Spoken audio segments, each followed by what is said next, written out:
무조건. 알았지? 먼저 오늘 어디 해야 돼? 생태계 해야 되지? 이제 생태계 하다 말았지? 저번 시간에.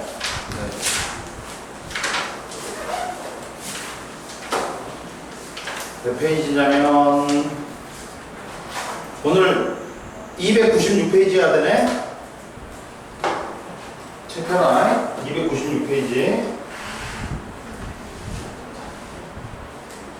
자, 보자. 296페이지에 저번 시간에 뭘 배웠냐? 생태계 같은 경우는 뭐라 있어? 생물과 생물 간에 영향을 주고받고 생물과 또 환경 간에 영향을 주고받지. 그러면서 있는데 자, 뭐가 있냐? 생태계 같은 경우는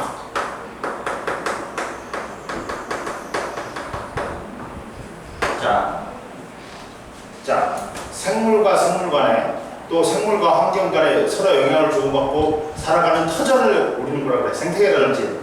근데 생태계는 크게 뭐가 있냐?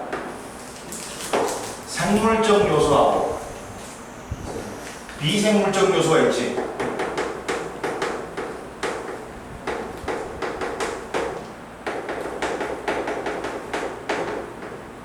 생물적 요소는 그 역할에 따라 생산자, 소비자, 분해자가 있지. 이들끼리 서로 영향을 주고받는 걸 우리는 뭐라 그래? 상호작용이라고 그러지. 이걸 뭐라고 하고? 상호작용. 그리고 비생물적 요소, 환경은 뭐가 있냐? 빛, 온도, 물, 공기, 토양 등이 있지. 그랬을 때 비생물적 요소가 생물적 요소한테 영향을 주는 것을 작용, 생물적 요소가 비생물적 요소한테 영향을 주는 걸 반작용, 뭐라 하냐? 반작용이라고 그러지. 이해됐어? 그러면 이때 이제 오늘 배울 거는 이 생물과 환경의 관계에서 첫 번째 생물과 환경의 관계에서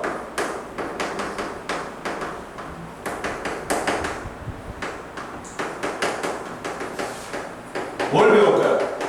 이제 빛이 생물한테 어떤 영향을 주는지, 그 다음 온도가 생물한테 어떤 영향을 주는지, 그 다음 공기가, 그 다음 물이, 그 다음 토양이 어떤 영향을 주는지 배울 거야. 근데 첫 번째 빛에서는 세 가지가 있다. 영향을 주는 게 빛의 양도 있고 빛의 파장도 있고 일조시간, 해가 떠 있는 시간도 영향을 준단 말이야. 첫 번째 빛과 생물 보자. 빛과 생물.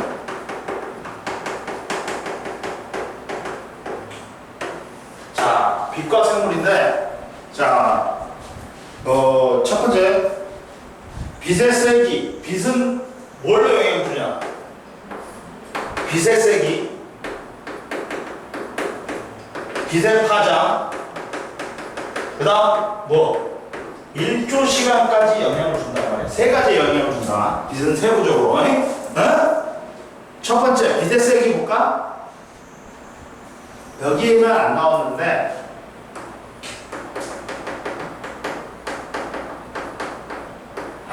책에는 안 나오는데 이게 있어. 빛의 세기가 영향을 주는 게 이게 있어. 이런 식으로 있단 말이야. 그리고 이게 낮이고 이게 밤이야. 그럼 낮에는 CO2를 갖다가 광합성을 많이 하지. 그러니까 뭐가 많이 일어나겠냐? 야, 광합성은 언제만 해? 낮에만 해. 호흡은 밤낮으로. 야, 호흡 안 하면 뒤지잖아. 그러니까 밤낮으로 하지. 그러면 낮에는 광합 성량이 더 많아. 그러니까 CO2를 흡수하겠지. 밤에는 어떻게 되니? 온이 호흡만 하지. 그러면 CO2를 방출한단 말이야. 가지고 이게 뭐냐?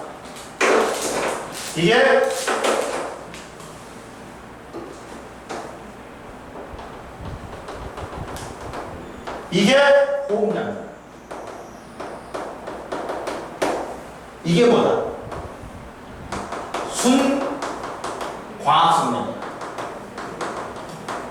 즉 과학성량에서 총량에서 뺀 거야. 호흡량 뺀 순과학성량이고 이 두 개를 합하지. 그럼 뭐라 그래? 총 과학성량이 됩니다. 이해됐니? 그래가지고 이때 이걸 뭐라 그래? 보상점이라고 그래. 응? 보상점이라고 그래. 보상점은 뭐냐면 하루에 2번 있어. 해 뜰 때하고 해 질 때. 뭐야? 보상점은 과합성량하고 뭐하고 같아질 때? 호흡량하고 같아질 때. 그렇잖아. 0이잖아. 합이 0이잖아. 그리고 여기는 뭐야? 야, 빛의 세기가 증가하지. 그럼 과합성량 증가해. 근데 계속 증가하는 거 아니야. 어느 빛의 세기를 넘어서면 이제 더 이상 과합성량이 증가 안 해. 갖고 많이 먹었다. 그만 비켜라. 광포화점이라고 해. 광포화점. 빛의 세기가 이거 이해됐니? 즉 보상점 이하지. 그러면 야, 처먹는 것보다 쓰는 게 더 많아. 생존이 불가능해. 딱 보상점은 어떻게 돼? 생명은 유지할 수 있어. 근데 생장은 돼야 안 돼. 안 되지. 에너지가 안 나오니까. 근데 보상점 이상에서는 생존도 되고 생장도 되는 거야. 이해됐어? 영양소를 만드니까. 이해됐지? 그리고 이게 있고 첫 번째 봐봐. 그리고 이거는 책에 안 나왔어. 근데 이제 또 뭐가 나오냐면 이제 책에는 빛의 세기가 생걸 봐봐. 자, 수배 위쪽에는 봐봐. 수배 이쪽에는 나무가 이렇게 돼 있지. 부풀었지. 그러니까 여기는 뭐가 들어가겠냐? 응? 빛이 많이 쪼이잖아. 그러니까 빛이 많이 쪼일 때 잘 자라는 양지 식물이 잘 자라겠지. 그 수배 아래쪽은 뭐가 자라겠냐? 야, 빛이 안 들어오잖아. 적은 빛에 적응한 식물인 음지 식물이 잘 자란다. 이해됐어? 봐봐. 거기 나왔잖아. 수배 위쪽에는 강한 빛에 적응한 식물인 양지 식물. 그 다음 잘 자라고. 수배 아래쪽에는 약한 빛에 적응한 음지 식물이 잘 자라지.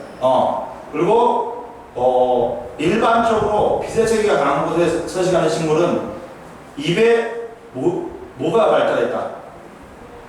자, 우리가 뭐냐면 잎에는 봐봐. 잎에는 뭐가 있냐? 울타리 조직, 책상 조직이라고 해. 그 다음 뭐가 있냐? 해면 조직이 있어. 그 다음 공변세포가 있어.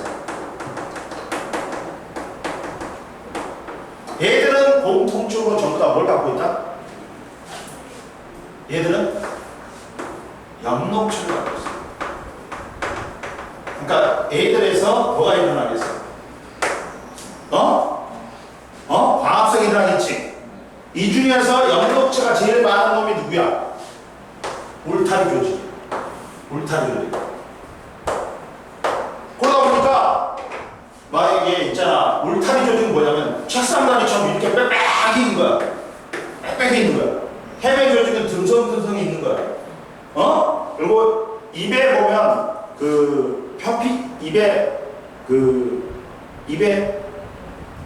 앞면은 윗면은 뭐냐 매끈매끈하지. 왜 그럴까? 코팅이 돼 있어.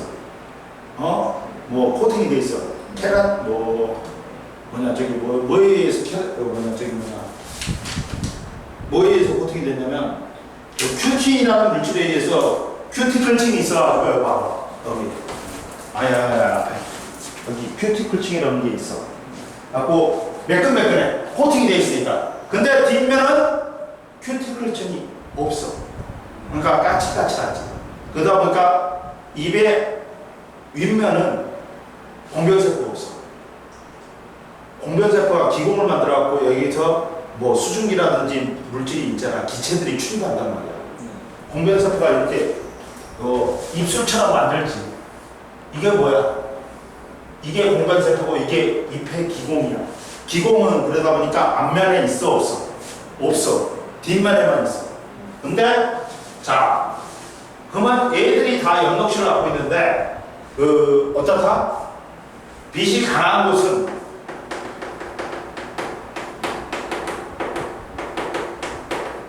어떻다? 이 울타리 조직이 발달해갖고 입이 두꺼워. 입이 두꺼워. 빛이 약한 곳은 입이 울타리 조직이 발달 안 했지. 입이 얇아. 이해되니? 그래가지고 봐봐. 일반적으로 빛의 세기가 강한 곳은 식물의 잎에 뭐가 발달했다? 울타리 조직이 발달하여 두껍고, 빛의 세기가 약한 곳은 입이 얇고 어떻다? 면적을 늘리기 위해서 입이 얇고 넓다. 이해됐니?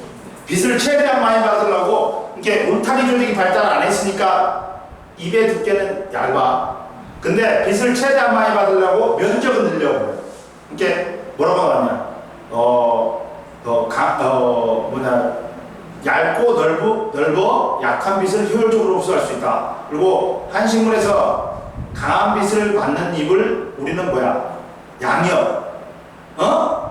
그리고 약한 빛을 받는 곳은 음엽이라고 한다. 그래서 양엽이 한 식물 내에서도 잎의 두께가 차이가 있어. 한 식물 내에서 강한 빛을 받는 것은 양엽은 두꺼워. 그리고 음엽은 얇다. 이해됐니? 알겠지? 그러면 자 이걸 찍어놔. 빛의 세기를 찍어놔.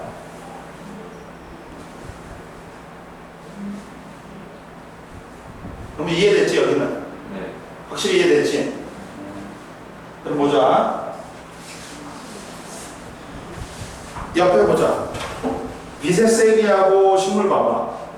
식물은 빛 에너지를 이용하여 양분을 합성함으로 빛의 영향을 많이 받지. 그래서 식물에 따라 강한 빛에 적응한 식물이 양지 식물이고 약한 빛에 적응한 식물을 음지 식물이라고 하고 그 결과 한 지역의 식물 분포가 달라진다. 봐라. 그 가운데 그림이 나왔지. 빛의 세기에 따른 잎의 두께. 강한 빛을 받는 잎은 뭐가 발달했다고? 염동체가 제일 많이 있는 울타리 조직이 발달해. 울타리 조직이 책상다리처럼 생겼지. 이게 많으면 잎이 두꺼워. 그리고 약한 빛에 적응한 식물은 약한 빛을 받는 잎은 울타리 조직이 발달 안 했으니까 어떻다? 얇고 넓다. 보다 효율적으로 흡수하기 위해서 넓다. 이해됐지? 그 다음 이제 두 번째 빛의 파장과 생물 보자. 빛의 파장이 있더라. 자, 선생님이 맨날 몇 번 말하잖아. 아이씨, 아줌마 안 털었다.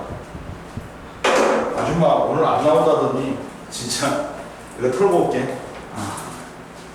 봐봐, 이 정도야. 너 니한테도 안 들고 선생님한테도 안 줘. 야, 왼쪽 봐. 하나 더 볼 수 있다.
자 보자. 빛의 설계하고 빛의 파장과 생물과의 관계. 봐봐. 빛이란 건 크게 세 부로 나누지. 뭐로 나누냐? 가시광선, 빨주, 노초, 파란보지. 이것만 눈에 보여. 다른 게 눈에 보인다. 미친놈이야. 이걸 뽑아야 돼. 그 뭐냐면, 그래갖고 빨간색 외를 갖다가 적외선, 보라색 외를 자외선이라고 그러지. 그러면 이 중에 가시광선이 제일 퍼센트를 많이 차지하고, 이것만이 눈에 보인단 말이야. 근데, 야, 빛은 빨주, 노초, 파란보가 공기 중에서는 다 똑같은 속력이야. 그러니까 합해지지. 그러면 V는 전파 속력은 진동수 1초 동안의 빛이 진동하는 수. 람다는 실제 거꾸로 람다는 얘는 진동수. 진동하는 수. 얘는 뭐야? 1에 진동하는데 간거리 파장이야. 그러면 얘가 속력이 일정하니까 진동수하고 파장은 무슨 관계니? 반대 관계지. 그럼 봐라. 자, 빨간색은 파장이 길어요. 대신 진동수는 작아요.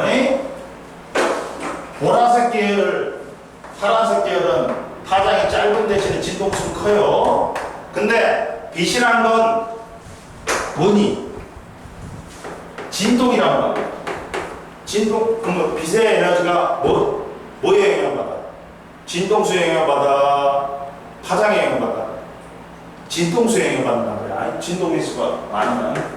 그래서 에너지는 진동수하고는 비례하고 파장하고는 반비례. 이해되니? 그러면 자, 자외선은 파장이 짧아. 진동수는 커. 에너지 커. 에너지가 크면 문제야. 에너지가 크면 살 태워. 피부 압류 유발해. 그리고 눈에 들어가면 백내장 유발해. 근데 파장이 길고 진동수 작고 에너지 작으면 아무 문제가 없어. 아무리 쏘여도 괜찮아. 이해됐어? 그러면 보자. 그래가지고 그리고 야, 파장이 짧지 투과력이 좋아. 그러니까 깊이까지 해봐. 그러면 누가 깊이 들어가겠냐? 누가 깊이 들어가? 파란색 계열이 깊이 들어가겠지. 파장이 짧아서 어떻다? 투과력이 좋단 말이야. 파장이 짧으면 뭐라고? 투과력이 좋아. 깊이 들어가. 깊이. 이해됐어? 그러다 보니까 봐봐. 근데 조심해야 돼. 자, 우리가 뭐냐면 뭐 묻었냐? 안 묻었지? 색깔. 여기 묻었는데 하나씩 있습니다. 근데 봐봐. 빨간색은 야 어떻다? 빛을 낼 때 빛이 이제 이 광원이 오지. 백색광이 오지. 그럼 빨간색을 나타내는 건 빨간색만 반사하고 나머지는 뭐야? 다 흡수해버리는 거야. 그러니까 우리가 빨간색을 보이는 거야. 그러면 자, 빛의 파장과 생물은 봐라. 빛의 파장은 생물의 공포에 영향을 준다. 그러다 보니까 바다의 깊이에 따라 서식하는 해조류 있지. 해조류는 종류가 틀려버리는 거야.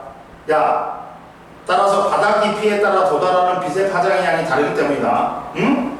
자, 그러다 보니까 누가 제일 많이 깊은 곳까지 도달해? 진동수가 커서 파장이 짧아가고 투과력이 좋은 청색광이 제일 깊은 데까지 도달하지. 그러면 청색광을 갖다가 흡수하는 건 누구야? 누구겠냐? 그렇지. 적색광이 흡수를 잘해. 그래서 빨간색 놈이 흡수를 잘해.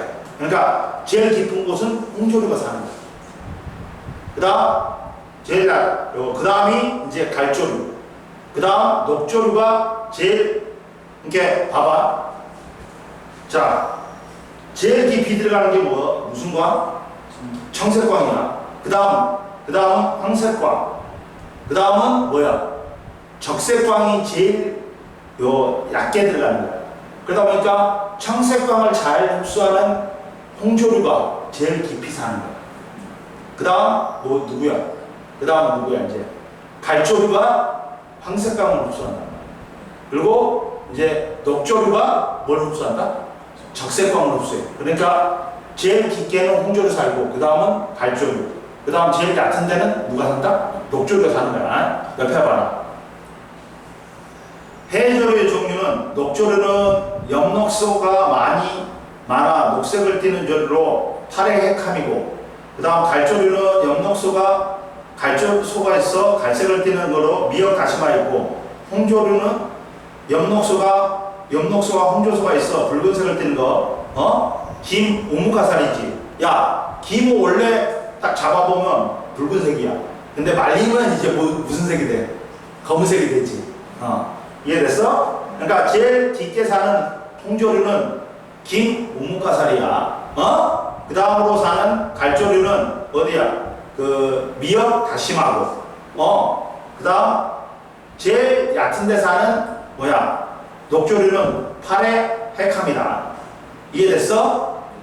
자, 봐라. 비대 파장에 따라 파장이 짧을수록 뭐가 좋다고? 투과력이 좋아. 그러다 보니까 청색광이 제일 깊이 들어가지. 그 다음은 황색광, 그 다음에 적색광이야. 그러면 이 비대 파장에 따라 투과력이 다르기 때문에 해조류의 깊이에 따른 해조류의 종류가 틀려져. 그러면 제일 깊게 사는 거는 이 청색광을 잘 흡수하려고 할 수 있는 홍조류, 그 다음은 갈조류, 그 다음 붉은색을 적색광을 잘 흡수하는 녹조류가 제일 위에 사는 거야. 이해됐어? 봐라. 자, 파장이 긴 적색광은 바다 얕은 곳에까지만 투과하지. 바다 얕은 곳에는 적색광을 주로 이용하는 녹조류가 많이 분포하고, 파장이 짧은 청색광은 바다 깊은 곳까지 투과한다. 따라서 바다 깊은 곳에 청색광을 주로 이용하는 홍조류가 분포한다. 이해됐지? 어떻게 배우냐? 야, 정록 생명, 그 다음에 청팀 홍팀 외우면 돼. 응? 알겠지? 그 다음 세 번째, 빛이 이제 마지막으로 생물에게 영향 주는 게 뭐다? 일조 시간이 있다. 일조 시간은 뭐야? 해가 떠서 비추는 시간이다. 해가 떠 있는 시간이야. 세 번째가 일조 시간이다. 이제.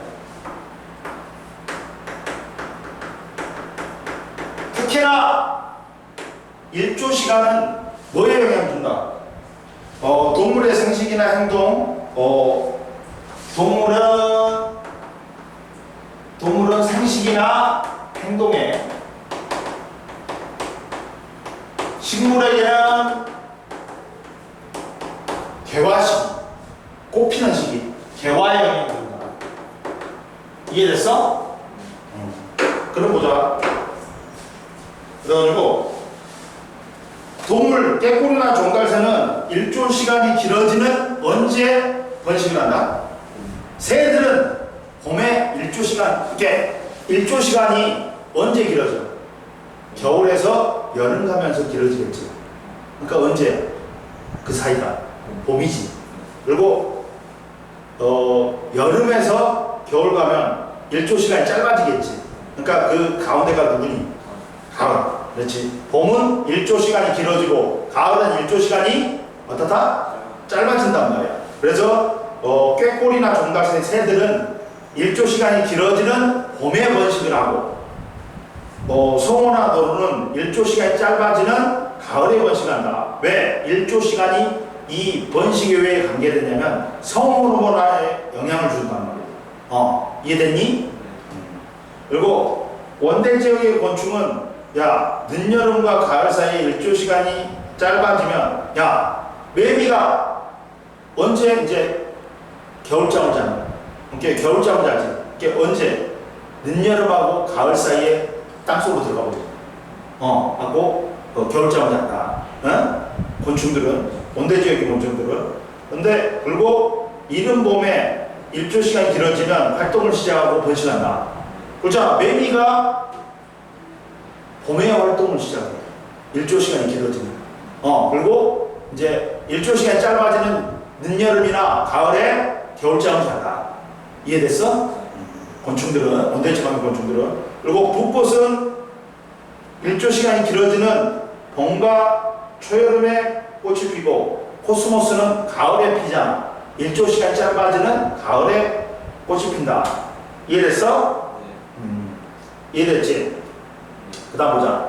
따라서 자 올라와. 297페이지에 보면 자 우리가 일조 시간이 길어지는 봄에 꽃을 피는 식물을 뭐라 그래? 우리는 장일식물이라고 그래. 일조 시간이 짧아지는 가을에 꽃을 피는 식물을 뭐라 그래? 단일식물이라고 그래. 그럼 보자. 장일식물은 일조 시간이 길어지는 봄과 초여름에 꽃이 피는 거야. 붓꽃하고 아까 전에 시금치 있었지.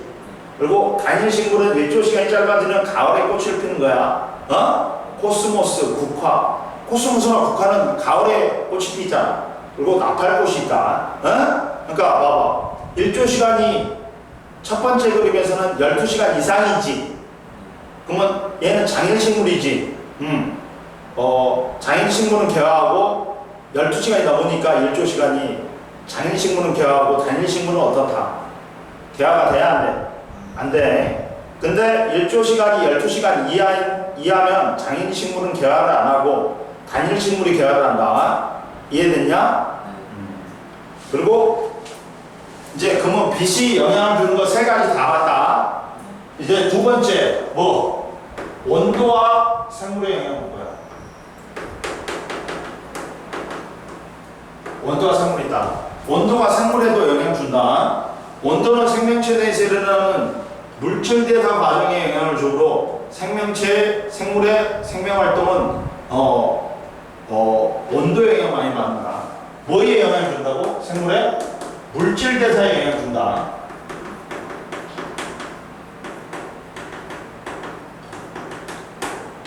물질 대사가 뭐냐? 생명체 내에서 일어나는 모든 화학 반응, 동화하고 이화가 있잖아. 그걸 갖다가 물질 대사라고 그래. 합성하고 분해가 있지. 합성은 광합성이 있고, 분해의 대표적인 거는 호흡이 있지. 갖고 첫 번째, 동물의 적응이 있다. 동물의 적응. 동물은 크게 온도에 적응하는데 뭐가 있어? 정원동물하고 뭐가 있냐? 변온동물이 있지. 야, 정원동물은 뭐야? 외부에서 온도 변화가 있어도 우리 몸을 갖다가 일정하게, 온도를 갖다가 일정하게, 우리 사람 같은 경우는 변온이야 정온이야? 정온이지. 뭐 몇 도로 맞춰? 36.5도로 맞추자. 보통 포유류들은 다 정온동물이야. 근데 변온동물은 뭐야? 그 몸의 온도가 그 환경에 따라 바뀌어. 이해됐어? 그러면 보자. 자, 동물의 적응은 봐라. 개구리, 곰, 박쥐, 다람쥐는 추운 겨울이 오면 겨울잠을 자지. 그리고 기러기와 같은 철새는 계절에 따라 적합한 온도와 장소로 이동을 하지. 그리고 나마쿠와 카멜레온은 온도가 높을 때 몸이 색이 밝아져서 열을 방출하고, 온도가 낮을 때는 몸의 색이 어두워져서 열을 흡수한다. 그리고 추운 지방에 사는 정원동물은 깃털이나 뭐가 발달돼 있어. 털이 발달돼 있겠지. 그리고 피하 지방이 두꺼워져 몸에서 열이 빠져나가는 걸 막겠지. 그러니까 여우 중에 있잖아. 여우는 정원동물이란 말이야. 북극에 사는 놈은 덩치가 커. 왜? 피하 지방이 열을 안 빼앗기기 위해 피하 지방이 깊고, 그리고 말단부 있지. 귀 같은 게, 귀나 코가 작아. 왜? 열 방출량을 줄이기 위해서. 근데 사막여우는 어떻게 돼? 열 방출 피하 지방이 없어. 그러니까 몸이 날씬해. 그 다음 귀가 커. 말단부가 커. 왜? 열 방출이라는 거 많이 방출하고 있어. 이름이 이처럼 그 형태에 따라 같은 종이라도 몸의 기능이나 형태가 좀 바뀌지. 봐봐. 북극여우는 몸집이 크고 몸의 말단부가 작아 열이 방출된 걸 막지만 사막여우는 몸집이 작고 몸의 말단부가 커서 열을 잘 방출한다. 즉 북극여우는 귀가 작지.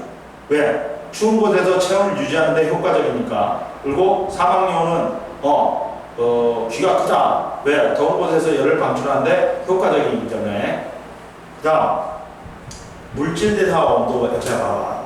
자, 온도가 생명체에 된다는 온도는 물질대사에 영향을 준다 했지. 아까 생명체의 생물의 생명활동은 온도에 영향 많이 받는다. 자 봐봐. 생물의 물질대사는 생체 측면인 효소가 아니야지. 근데 효소는 뭘로 이루어졌냐? 단백질로 이루어졌지. 그러다 보니까 효소는 온도에 따라 활성이 달라지고 고온에서는 40도를 넘어서면 어떻게 돼? 변성이 돼버리지. 그러면서 효소가 작용을 해? 못해. 그래서 생물의 생명활동은 온도에 영향받는 거야. 자, 물질대사는 누구에 영향받는다고? 왜 온도에 영향받냐면 물질대사를 돕는 생체 촉매인 효소는 뭘로 이루어졌다? 단백질. 그래갖고 온도에 따라 이 활성화도가 틀려져 버려. 이해돼? 그러다 보니까 온도가 물질대사에 영향을 주는 거야. 그리고 궁금해 봐봐. 개구리와 곰이 겨울잠을 자는 까닭은 어떻게 다를까? 변온동물인 개구리는 스스로 체온을 조절하지 못한다. 따라서 겨울이 오면 체온이 낮아져 물질대사가 원활하지 않으므로 온도 변화가 적은 땅속에 들어가고 겨울잠을 자고, 반면 정온동물인 곰은 먹이가 부족한 겨울철 동안 활동을 줄여 에너지 소모를 줄이기 위해서 겨울잠을 자는 거야. 야, 변온동물은 왜 개구리 같은 변온동물은 왜 겨울잠을 잔다? 야, 온도가 낮아지지. 그럼 물질대사가 활발하게 일어나지 못해. 그러니까 얘는 그래서 체온이 낮아지니까 겨울이 되면 체온이 낮아서 물질대사가 활발하지 않으니까 온도 변화가 적은 땅속으로 들어가고 겨울잠을 자는 거고, 정온동물인 곰은 먹이가 부족하니까 에너지가 겨울철에는 동안에는 활동을 줄여 에너지 소모량을 줄이기 위해 겨울잠을 자는 거야. 겨울잠을 자는 이유가 틀리다. 변온동물하고 정온동물하고. 이해됐어? 그 다음 이제 식물의 적응 있다. 식물의 적응.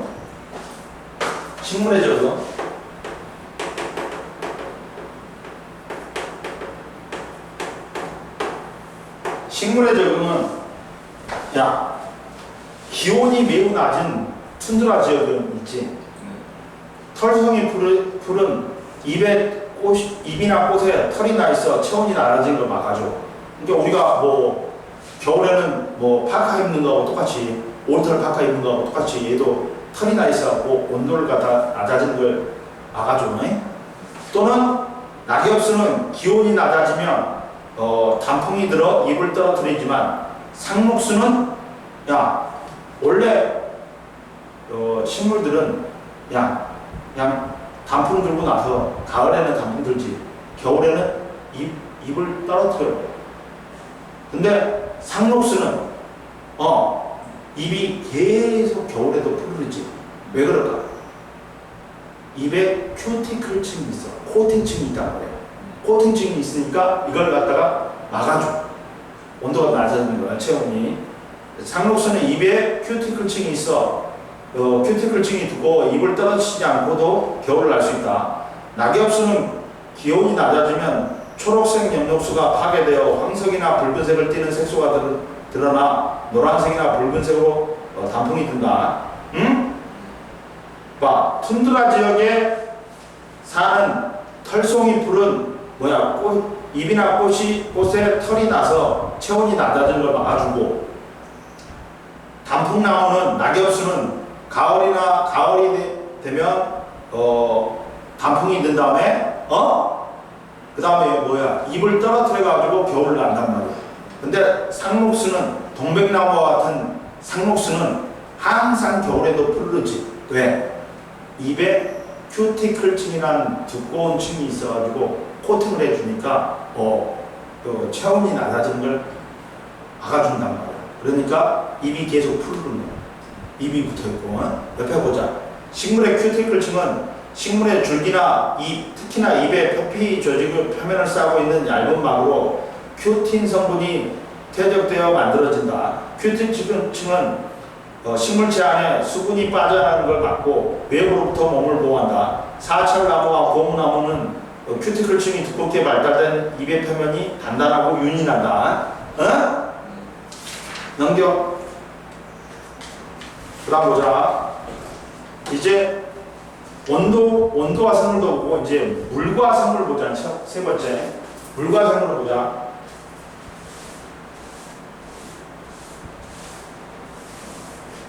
세 번째, 물과 생물. 자, 물이 생물한테는 굉장히 중요해요. 왜 그럴까? 우리 몸을 구성하는 70% 이상이 물이야. 물단지 무액탄이야.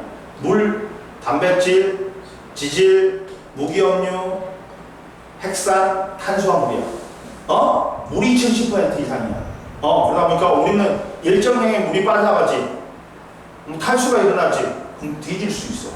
우리는 몸의 기능이 원활하게 못 일어나니까 물이 있어야지만이 몸의 기능이 원활하게 일어나.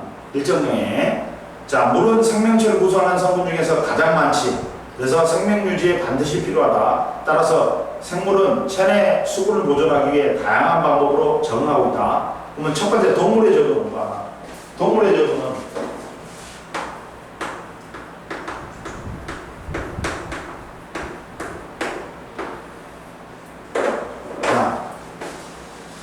육상에 사는 동물은 몸의 수분 증발을 막고 수분 손실을 최소화하는 방법으로 적응하고 있다. 수분 증발을 방지하는 놈은 곤충은 표면에 아까 처음에 뭐가 있어? 큐티클 같이 식물의 입에 있는 큐티클 같이 키틴질이 있어. 딱딱하잖아. 곤충이 딱딱하지. 키틴질이 있어. 키틴질로 되어 있어. 키틴질이 바깥쪽에는 뭐가 있다? 큐티클층이 있어. 하고 몸에서 수분이 빠져나가는 걸 방지한단 말이야. 그리고 파충류는 몸의 표면에 비닐이 덮여있어 수분 증발을 방지하고, 조류나 파충류의 알은 뭐야? 단단한 껍데기로 쌓여있지. 그래갖고 수분 증발을 방지한다. 그럼 옆에 보자. 키틴질은 뭐냐? 곤충이나 각각류의 외골격을 이루고 있는 물질로서 내부의 연한 살을 보호하고 수분이 증발되는 걸 막아준다. 그리고 수분 손실을 최소화하기 위해 사막에 사는 낙타는 땀을 잘 흘리지 않아 몸에서 빠져나가는 수분량을 줄여버려요. 사막에 사는 낙타는 뭐라고? 땀은 안 흘려버려. 그러니까 수분 손실을 최소화해야지. 그리고 사막에 사는 포유류는 농도가 진한 오줌을 배설하여 오줌으로 빠져나가는 수분의 양도 줄이는 거야. 수분 손실을 최소화하는 방법은 뭐다? 사막에 사는 낙타는 땀은 안 흘려. 그래서 수분 손실을 최소화시키고, 그 다음에 사막에 사는 포유류는 진한 오줌을 싸. 농도가 진한 오줌. 그래서 오줌으로 빠져나가는 수분량도 줄여버린다는 거야. 이해됐니? 그 다음 식물의 적응은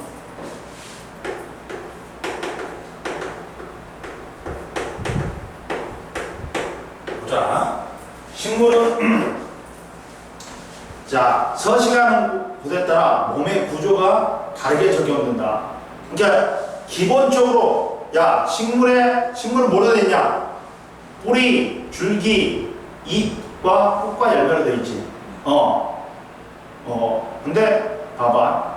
육상에서는 대부분 어떻게 돼? 육상 식물들은 뿌리, 줄기, 잎이 뚜렷하게 부분들. 뭐 있냐? 은행나무, 민들레가 있지. 근데 물에 사는 수생식물은 어떻게 돼? 관다발이나 뿌리가 잘 떠 있지. 갖고 공기를 품고 있는 통기 조직이 발달해. 갖고 발달해 물 위에서 떠서 살 수 있다. 뭐 수련, 생이가래, 불의옥잠 같은 거. 이해됐지? 그 다음 건조한 지역에 사는 건생식물은 야 물이 없잖아. 물이 없잖아. 건조하잖아. 그러다 보니까 물을 저장하는 조직이 발달되어 있어. 갖고 물을 저장하는 저수 조직이 발달되어 있고, 야 선인장은 입이 수분 손실을 막기 위해 입이 뭘로 변해버렸어? 가시로 변해버렸어. 선인장과 같은 일부 식물은 입이 가시로 변해서 수분 유관을 받는다. 갖고 선인장이나 알로에가 있지. 건생식물은 야 일반적으로 육상식물은 뭐 확실하다고? 뿌리 줄기 입이 뚜렷해. 은행나무 민들레고, 야 물에 사는 수생식물은 야 관다발이나 뿌리가 잘 발달되지 못하고 뭐가 있다? 통기 조직이 있다. 공기를 품고, 그래갖고 통기 조직이 발달돼가지고 공기를 품으니까 물 위에 떠서 살 수 있지. 수련이나 생이가래, 뭐 불의옥점이 있고, 건조한 지역에 사는 거는 건생식물이지. 얘들은 물을 저장하는 저수 조직이 발달돼 있고, 그리고 산장 같은 일부 식물은 입이 가시로 변하여 수분 증발을 막는다. 뭐 있어? 선인장이라든지 알로에가 있다. 이해됐지? 좀만 쉬어. 모르는 거 있어?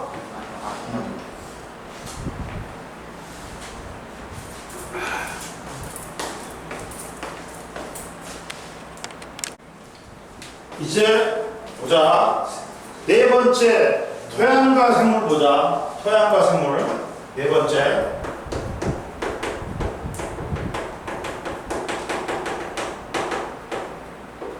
토양과 생물을 보면, 자, 토양은 수많은 생물이 살아가는 터전을 제공하고, 토양의 무기업류, 공기, 수분 함량 등은 생물의 생활에 영향을 준다. 지렁이와 두더지 등은 토양을 돌아다니면서 토양의 통기성을 높이고, 산소가 필요한 식물과 미생물이 살기 좋은 환경을 만들어주고, 토양 속의 미생물들은 토양에서 동물의 사체나 배설물 등을 무기물로 분해하여 다른 생물에게 양분을 제공하거나 비생물 환경으로 돌려보낸다. 그리고 토양의 깊이에 따라 공기 함량이 달라 분포하는 세균이 틀려진다. 공기를 비교적 많이 포함하고 있는 토양의 표면에는 호기성 세균이야. 호기성 세균은 뭐야? 세균은 세균인데, 야 산소호흡을 하는 세균인 거야.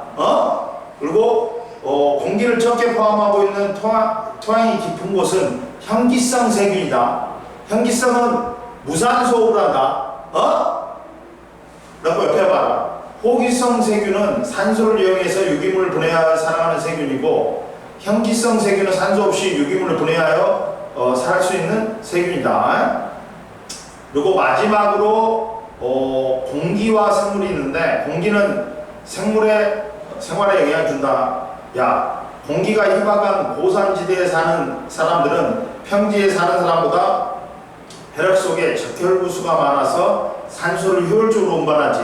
그래서 산소가 부족한 환경에 적응한 거야. 그러다 보니까 우리 같은 사람은, 야 히말라야에 사는 네팔 사람들은 우리보다 혈액의 단위 면적당 혈액에 적혈구수가 많아. 그러니까 산소가 적은 환경에서도 그 사람들은 견딜 수 있어.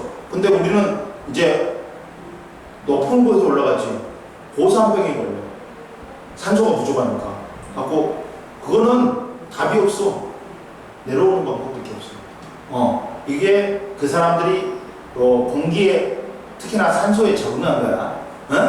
그 다음 공기 중에 산소는 생물의 호흡에 이용되고, 이산화탄소는 식물의 광합성에 이용된다. 즉 생물의 호흡과 광합성으로 공기 성분이 변한다. 그리고 나무는 세균으로부터 자신을 보호하는 살균 물질을 분비한다. 주변의 공기 성분이 변한다. 피톤치드 같은 거, 그런 걸 갖다가 분비해가지고 자기 자신을 갖다가 보호한다. 그리고 옆에 보자. 인간과 생태계는 인간을 포함한 모든 생물은 환경과 상호작용하여 살아간다. 인간도 생태계를 구성하고 있는 구성원으로 생물을 보존하는 것은 인간의 생존을 위해 중요하다. 됐지? 옆에 299페이지 한번 풀어봐.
다 했어?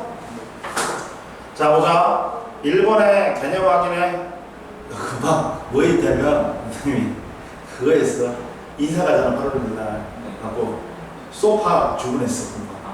금방 소파 주문했어. 하고 제일 먼저 울타리 조직, 응?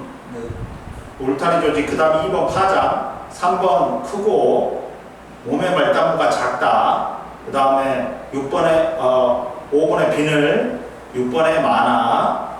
그리고 1번에 곤충의 키틴질이 있다. 수분을 덜 뺏기기 위한 거잖아. 수분 증발을 막기 위한 건 디귿. 꾀꼬리는 봄에 번식하고 노루는 가을에 번식한다. 빛 중에서도 일조 시간이다. 기읍. 그 다음 개구리와 같은 배는 동물은 추운 겨울에 오면 겨울잠 잔다. 니은 온도야. 고산지대에 사는 사람이 평지에 사는 사람보다 적게 호수가 많다. 공기인 미음. 그 다음 2번에 보자. 강한 빛에 적응한 것은 울타리 조직이 발달해갖고 두껍다겠지. 나다. 그 다음 3번에 4번에 온도, 6번에 다. 이거 여기까지 300까지 숙제. 이번 주는 너 그거 안 해도 돼. 저번 주에 왔어? 이번에 클리닝 이번 주는 안 와도 돼. 쉬어 한번. 왜냐면 클리닝 선생님 봉사활동 같대. 봉사활동 같대. 그러니까 안 와도 돼. 이번에 한번 쉬어. 방학 때 한번 쉬어야지. 좋지? 네. 야, 너 안 놀러 가? 지우는? 네. 지우는?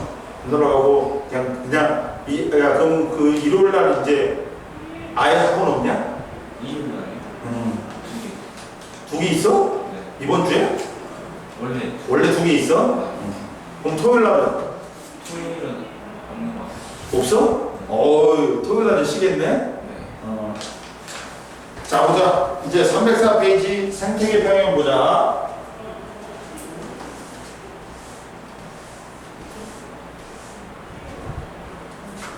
생태계 평형 봐봐.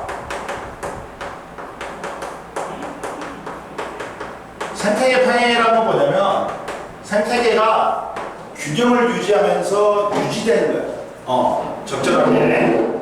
자, 그러면 첫 번째 이제 생태계 평형에서 먹이 관계하고 생태 피라미드가 있다. 먹이 관계하고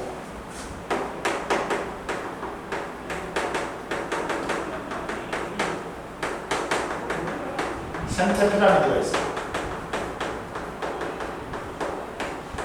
자, 먹이 관계는 먹고 먹히는 관계. 포식자하고 피식자가 있지. 포식자는 먹는 놈이고 피식자는 먹히는 놈이잖아.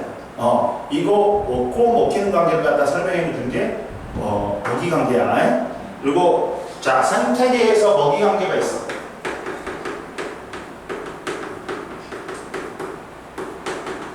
먹이 관계는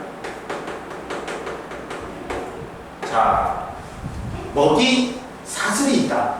먹이 사슬은 이 먹이 관계를 갖다가 하나의 사슬로 나타낸 거야.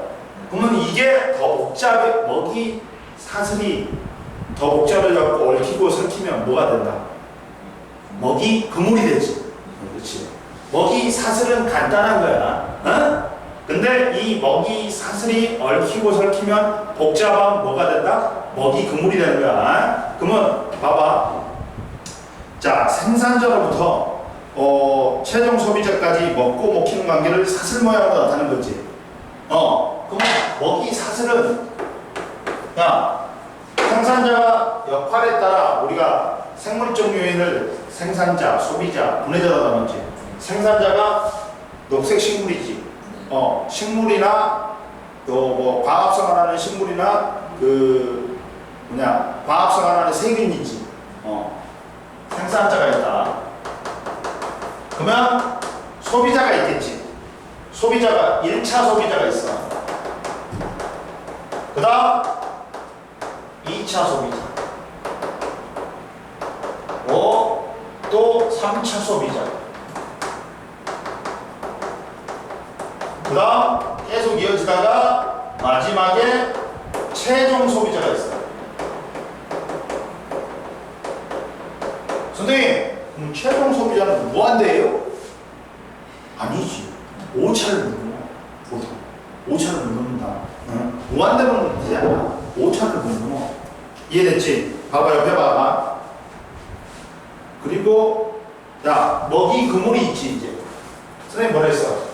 먹이, 어이씨, 먹고 먹힌 관계를 갖다가 간단하게 길게 사슬로 나타내는 건 뭐야? 먹이 사슬이고, 이 먹이 사슬이 얽히고 설켜가지고 복잡하게 된 게 뭐다? 먹이 그물이라 했지. 그러면 이제 먹이 사슬도 알았으니까 이제 먹이 그물을 알아야 되겠지. 먹이 그물을 봐라. 뭐라 왔어? 여러 생물의 먹이 사슬이 복잡하게 얽혀서 그물처럼 나타낸 거지. 그만 보자. 먹이 그물은 생태계에서 생물의 하나의 먹이 사슬만 연결되지 않고 여러 먹이 사슬이 동시에 연결된 거야. 그러면 생산자는 나무하고 풀이야. 1차 소비자는 뭐 나비도 있고 송충이도 있고 다람쥐도 있고 토끼도 있고 쥐도 있고 지렁이도 있어. 2차 소비자는 거미, 지네, 도마뱀 등도 있고 3차 소비자는 참새, 뱀도 있고 최종 소비자는 수리부엉이, 족제비가 있어. 이처럼 여러 생물들의 먹이 사슬이 얽히고 설켜갖고 복잡하게 된 걸 먹이 그물이라 그래. 근데 이것도 오차를 안 넘는다 있다. 그럼 옆에 보자. 먹이 보충자로 봐봐. 먹이 사슬과 먹이 그물은 실제 생태계에서 하나의 생물종이 여러 생물종을 잡아먹히고 또 다른 하나의 생물종은 여러 생물종을 잡아먹기도 하므로 여러 개의 먹이 사슬이 얽혀 복잡한 먹이 그물이 나타난다. 야, 근데 보통 사람은 뭐겠냐? 최종 소비자겠지. 봐봐. 해양에서 봐봐. 해양 생태계에서 먹이 그물을 봐라. 식물성 플랑크톤이 생산자야. 그러면 야, 멸치는 뭐가 될 수 있냐? 1차 소비자도 될 수 있고, 야, 2차 소비자도 될 수 있어. 왜? 식물성 플랑크톤을 동물성 플랑크톤이 먹고, 동물성 플랑크톤을 뭐 멸치가 먹을 수 있지.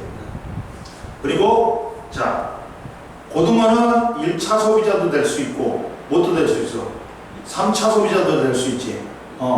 전갱이가 3차 소비자, 그리고 참치가 4차 소비자, 그리고 봉고래가 뭐가 되는 거야? 최종 소비자가 되지. 그리고 가다랑어는 3차 소비자 또는 2차 소비자도 될 수 있어. 멸치는 1차 소비자이면서 2차 소비자다. 그리고 이제 알아놨고, 그 다음 자 보자. 뭐가 있냐? 또 생태계에서 에너지 흐름이 있다.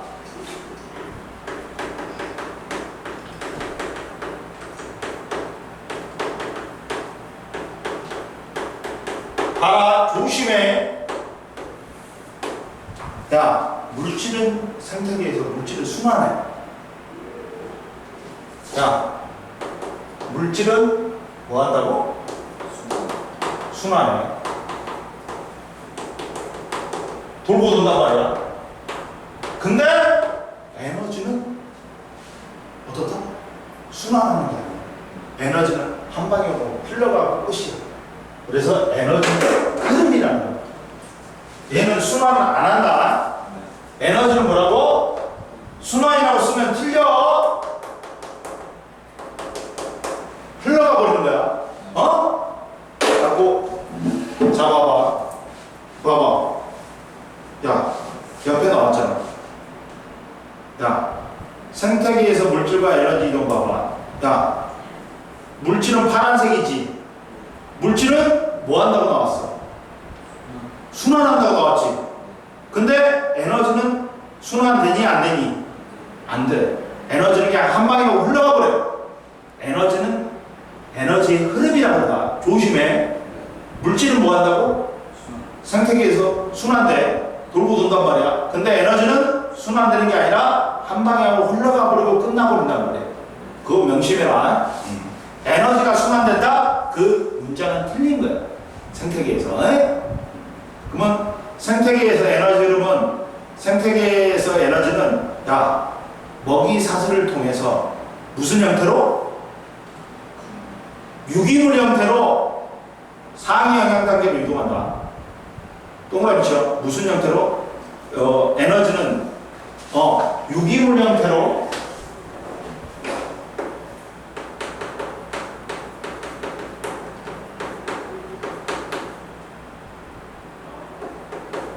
무슨 형태로? 유기물 형태. 유기물이라는 게 중요한 말이야. 유기물 형태로 상위 영향 단계 말이야.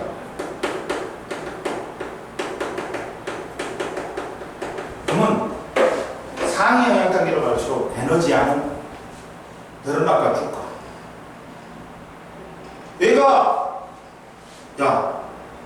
얘가 생산자보다 1차 소비자가 생산자를 벌써 그럼 지가 이제 에너지를 백줄에 있다. 그 중에서 써버리고 남는 걸 올리는 거야. 그러니까 상위 영향 단계로 갈수록 이 에너지 양은 어떻다? 전달되는 에너지 양은 줄어들겠지. 그렇지만 조심해. 에너지 효율은 높아진다. 야, 상위 영향 단계로 갈수록 뭐라고?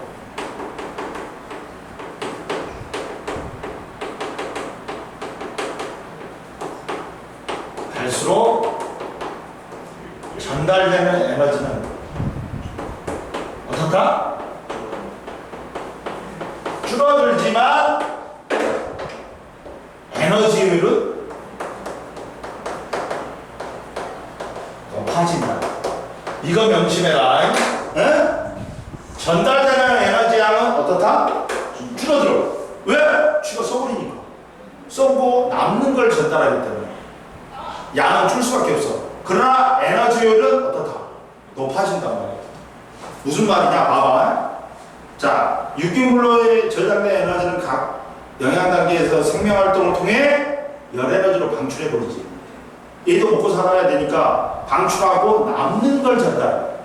그러다 보니까 상위 영양 단계로 전달되는 에너지 양은 줄 수밖에 없지. 지가 써버리니까. 그리고 방출되고 남은 것이 상위 영양 단계로 간다. 그래서 상위 영양 단계로 갈수록 에너지 양은 어떻다? 감소한다. 응? 봐봐. 태양이 얼마를 줬냐? 야, 태양이 얼마를 줬어? 1, 10, 100, 1000만, 10만, 100만. 170만 킬로칼로리를 줬어. 그랬더니 이 중에 이용되지 않고 반사되는 에너지가 167만 9,190 킬로칼로리고 생산자한테 전달되는 거 2만 812지. 그러면 얘가 호흡이나 이제 고사 같은 거는 뭐야? 이제 썩어버리는 거야. 써버리고 이제 1차 소비자한테 3021킬로칼로리만 전달해. 그러면 1차 소비자는 호흡에 쓰고 사체나 배설물에 쓰고 이제 2차 소비자한테 505kJ를 줘. 또 2차 소비자가 호흡이나 사체 배설물로 쓰고 또 3차 소비자한테 128를 주지. 그러면 이제 그래가지고 줄고 상위 영향 단계로 갈수록 에너지 양은 전달되는 에너지 양은 줄지. 자, 유기물에 저장된 에너지는 각 영향 단계의 호흡을 통해서 열 에너지로 방출돼 버리고 그리고 그래서 줄어. 그리고 사체나 배설물에 포함된 에너지도 분해자의 호흡을 통해서 열 에너지로 방출된다. 즉 태양의 빛 에너지는 생산자의 광합성에 의해 화학 에너지로 전환되어 유기물 형태로 전환된다. 그리고 유기물에 저장된 에너지는 먹이사슬을 통해 상위 영양 단계로 이동하는데 상위 영양 단계로 갈수록 에너지량은 감소한다. 왜? 각 영양 단계에서 생명활동을 통해 열 에너지로 방출되거나 사체나 배설물에 포함되어 분해자로 이동하고 남은 에너지가 상위 영양 단계로 이동하기 때문이다. 왜 상위 영양 단계로 갈수록 전달되는 에너지 양이 줄어? 그 각 영양 단계에서 걔가 호흡으로 써버려. 그리고 사차나 배설물로 해갖고 분해자한테 보내버려. 그러니까 이게 빠져나가니까 줄 수밖에 없지. 근데 에너지 효율은 어떻다? 한 영양 단계에서 다음 영양 단계로 이동하는 에너지 비율이야. 에너지 효율은 뭐야? 전 영양 단계의 에너지량분의 현 영양 단계의 에너지량 곱하기 100이야. 그러면 야, 이 에너지 비율은 효율은 어떻다? 그렇지. 반대로 높아진다. 야, 봐봐. 1차 소비자의 에너지 효율은 2810분의 3021이야. 곱하기 100이야. 14.5야. 근데 요 2차 소비자는 3021분의 505야. 그래서 20%가 넘어. 20%가 넘어. 봐봐. 상위 영양택으로 갈수록 에너지 효율은 어떻다? 높아지잖아. 조심해야겠다. 선생님이. 그 다음에 이제 됐고, 이제 뭘 보자? 이제 생태 피라미드를 보자. 생태 피라미드.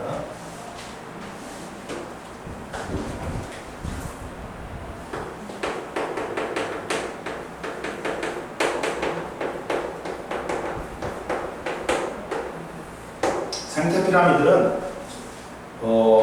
먹이사슬에서 각 영양 단계에 속하는 생물의 에너지량,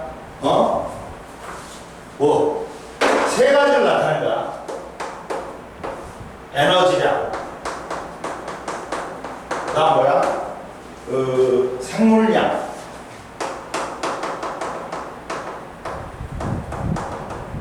그 다음 개체수를 갖다가 하위 영양 단계부터 상위 영양 단계로부터 차곡차곡 쌓았더니 이게 피라미드형이 되는 거야. 그래서 이걸 생태 피라미드라는 거야. 이해되니? 그러면 야, 이 말인즉슨 생물량, 그 다음에 에너지량, 생물량, 개체수는 하위 영양 단계가 제일 많고 상위 영양 단계로 갈수록 줄어들어. 그러면서 피라미드가 된다. 근데 누가 제일 많이 줄어드냐? 생물량이 상위 영양 단계로 갈수록 확 줄어. 그리고 그 다음 많이 주는 게 그 다음에 이제 에너지량이나 그리고 개체수가 제일 작게 죽어. 이래갖고 구분한다. 상위 영양 단계로 갈수록 많이 준 게 제일 많이 준 게 누구든? 생물량. 그 다음이 에너지량. 그 다음 뭐야? 개체수가 봐봐. 눈에도 보기에도 줄어드는 게 제일 적지. 개체수가. 이해되니? 이렇게 외워야 돼. 그랬을 때 하위 영양 단계부터 생물의 에너지량, 생물량, 개체수를 하위 영양 단계부터 상위 영양 단계로 쌓아 올린 것이다. 안정된 생태계는 에너지량, 생물량, 개체수가 상위 영양 단계로 갈수록 줄어드는 피라미드 형태로 나타낸다. 근데 선생님, 에너지량이라든지 개체수는 알겠는데 생물량은 뭐예요?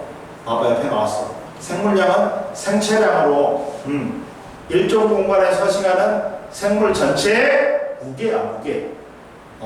곧 생물의 몸을 구성하는 유기물의 에너지가 저장되어 있기 때문에 이 무게가 많이 나갈수록 생물량이 많은 거지. 이해됐어?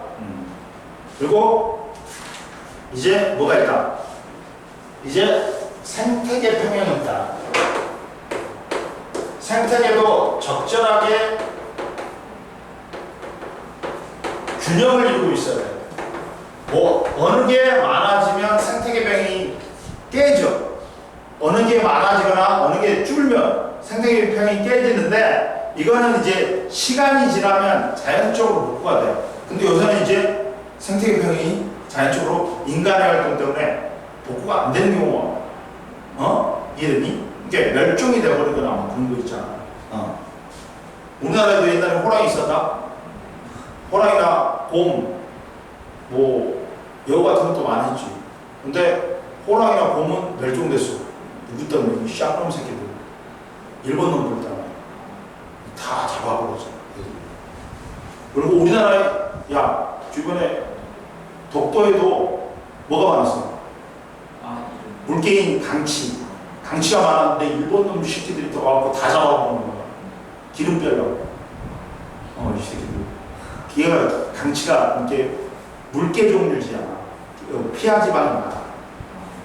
그다음부터 이 새끼들이 다 일본 놈 새끼들이 우리나라 그걸 다 했다니까. 그다음 봐라. 생태계 평형은 뭐냐? 생태계를 구성하는 생물의 종류와 개체수, 물질의 양, 에너지 흐름 등이 안정된 상태를 유지하는 게 생태계 평형이다. 생태계 평형은 주로 먹이 사슬에 유지되며, 밑줄 거예요? 먹이 그물이 복잡할수록 생태계 평형이 잘 유지된다. 야, 생태계 평형은 뭐라고?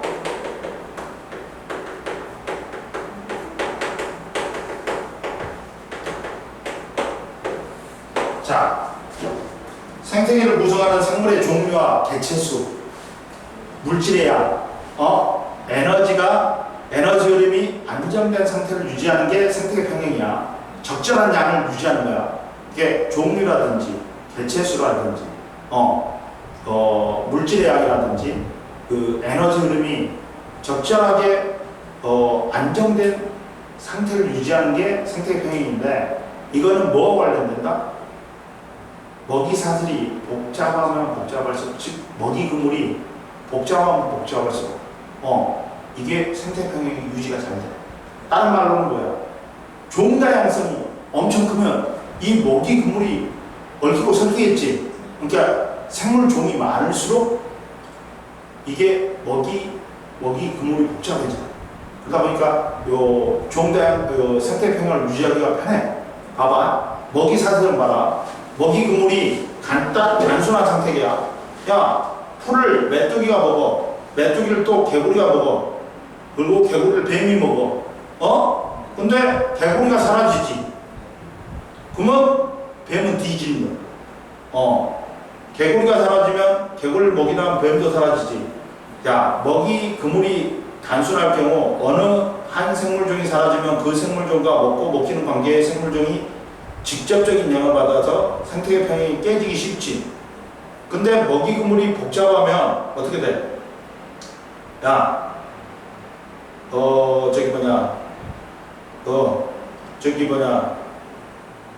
들쥐가 사라져도, 뱀이나 올빼미는, 다른 거 처먹으면 되지.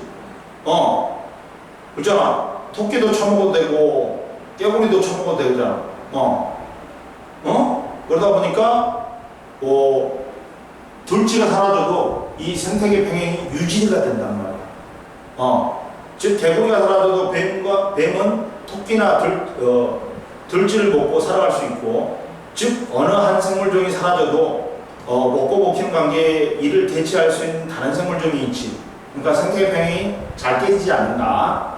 즉, 먹이 그물이 복잡할수록 생태계 평형을 유지하기가 편하다. 즉, 종 다양성이 클수록 먹이 그물이 복잡해지니까 생태계 평형을 유지하기가 쉽다.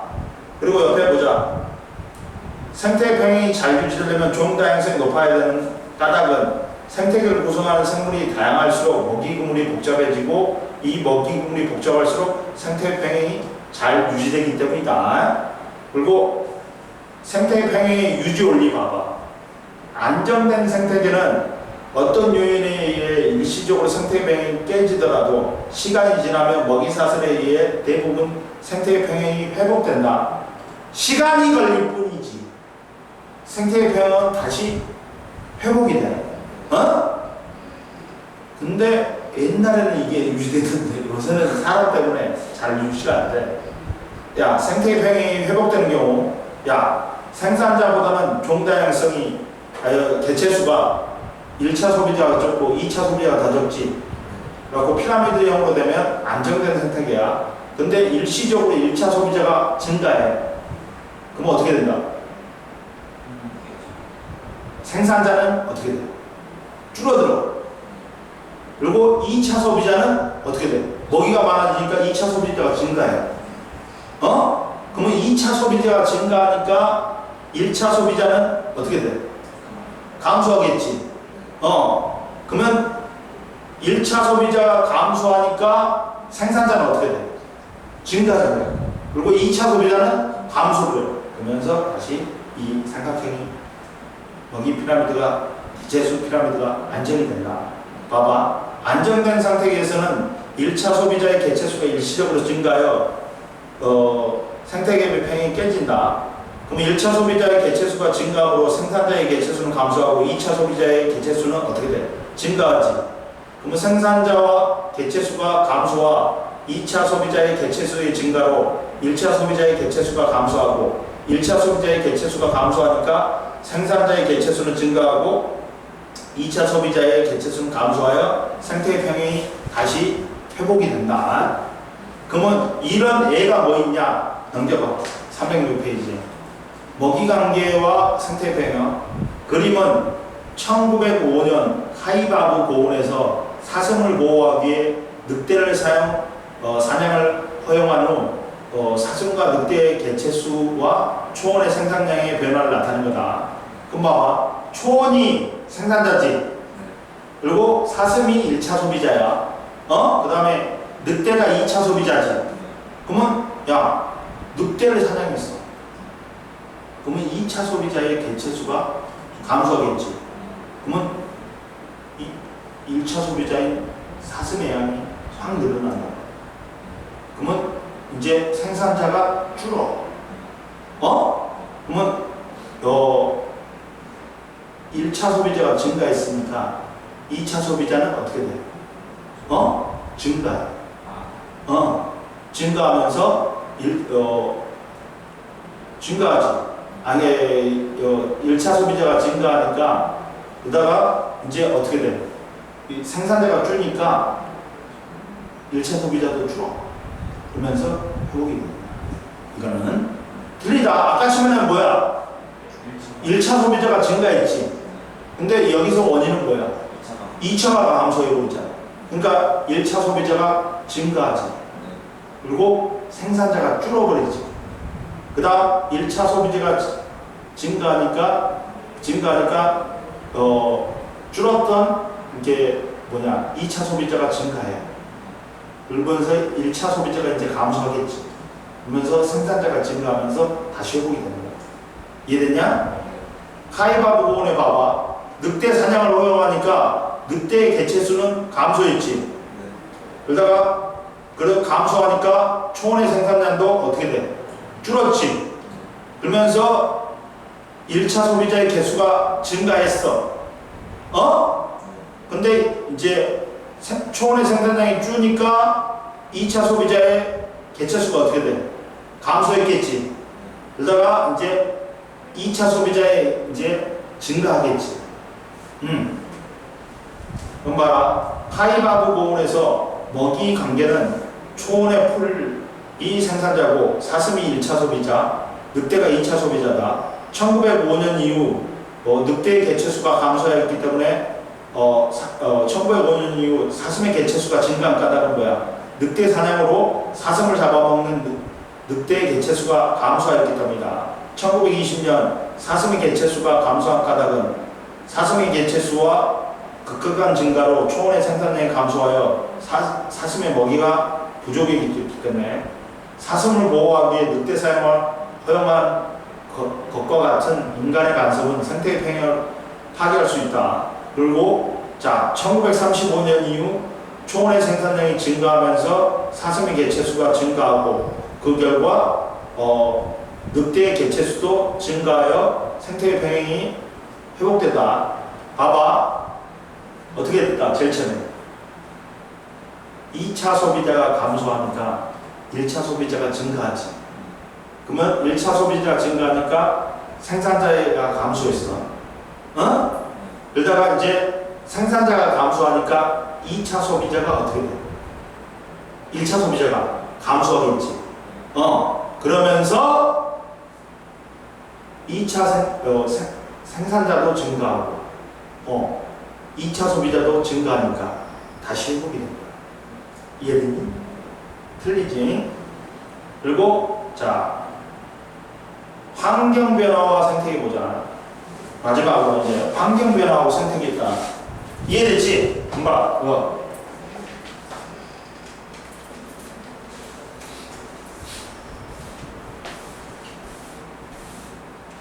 환경 변화가 생태계에도 영향 준다.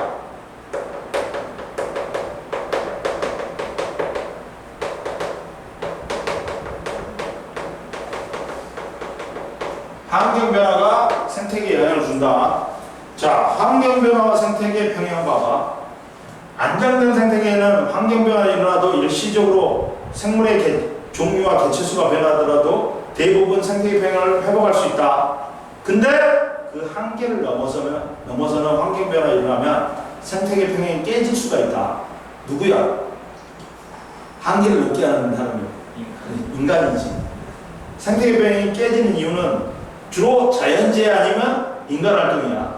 자연재해는 홍수나 산사태, 화산폭발과 같은 자연재해는 생물의 서식지를 파괴하고 생태계의 먹이물의 변화를 일으켜 생태계 평형을 깨뜨린다.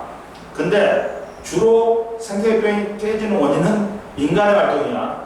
무분별한 벌목, 도로와 도시를 건설하기 위해 숲에 나무를 무분별하게 발치하고 훼손한다. 그러면 숲의 생태계가 파괴되고 산림의 토양이 쉽게 침식되고, 경작지 개발, 인구 증가로 식량을 대량 생산하기 위해 숲을 파괴하고 경작지를 개발한다. 생물의 서식지가 파괴되어 생물의 생태계가 불안정하고 단순해진다. 무질서하게 세워진 도시의 건물 때문에 공기순환이 원활하지 못하여 오염물질이 쌓이고 기온이 높아지는 열섬 현상이 나타난다. 옆에 봐. 열섬이란 건 뭐냐면 도심의 기온이 주위의 기온보다 높은 현상. 왜? 자동차나 공장, 주택 등에 사용하는 열기관으로부터 방출되는 열이 도시의 기온을 높이는 원인이 된다. 그리고 인간의 활동으로 또 환경오염이 일어나 생활하수, 축산 폐수 등에서 배출되는 유기물과 공장 폐수에서 배출되는 산성물질, 중금속 등은 주중생물의 생존을 위협한다. 인구의 도시의 집중과 산업화, 인구의 도시의 집중과 산업화에 따른 대기 중에 이산화탄소 농도 증가로 지구의 온난화가 심화되어 지구 전체 기후가 변하지. 기후 변화로 생물의 서식지가 변하고 파괴되어 생물종이 멸종되기도 한다. 야, 우리나라가 옛날에는 온대였어. 그러다 보니까 한류성 어종도 내려오고 우리나라는 난류성 어종도 있었어. 근데 우리나라가 이제 아열대로 바뀌니까 명태가 안 나. 명태가 올라가 버렸어. 아까 국립수산연구에서 명태를 갖다가 한 마리당 잡아오지, 생물로 잡아오지. 현상은 그렇다니까. 뭐 30만 원인가 준다고. 근데 못 잡아. 올라가 버렸으니까. 아까 우리나라 기후가 아열대로 변해가지고 이제 난류성 어종이 늘어나고 한류성 어종이 사라지잖아. 그리고 옛날에 사과가 대구에서 자랐다. 근데 요새는 이제 올라가고 위로 올라가고 있어. 사과 이제 하고 생태계 보존을 위한 노력, 생물의 서식지를 보호하고 훼손된 서식지를 보호해야 된다. 생태 하천 복원 사업. 야, 청계천이 이제 막혀 있었지. 이걸 뜯어가지고 이제 복원 사업을 했잖아. 하고 봐봐. 생태계 하천 복원은 봐봐. 콘크리트 제방 대신에 나무, 풀, 흙과 같이 자연재해를 이용하여 하천 주변에 생물의 군집을 조성하고 수질 정화 시설을 설치하여 물기를 자연스럽게 만들어준다. 자정 능력을 갖춘 하천을 만들어 생물의 서식지를 제공하는 거야. 근데 청계천은 완벽한 생태계 하천 복원은 아니지. 콘크리트로 했잖아. 이게 약간은 아니지. 그리고 생태적 가치가 있는 곳은 국립공원으로 지정하고 멸종위기에 처한 생물들은 천연기념물로 지정하여 보호하고 도로 건설 등으로 나뉜 서식지를 연결하는 생태통로를 설치하고 도시의 열섬 현상을 완화하기 위해 옥상정을 가꾸고 도시 중심부에 숲을 조성하여 바람길을 확보한다. 그러면 숙제는 307페이지, 308, 309, 311까지다. 풀어. 오늘 여기까지 하면 되지? 이해 안 되는 거 있어? 없지?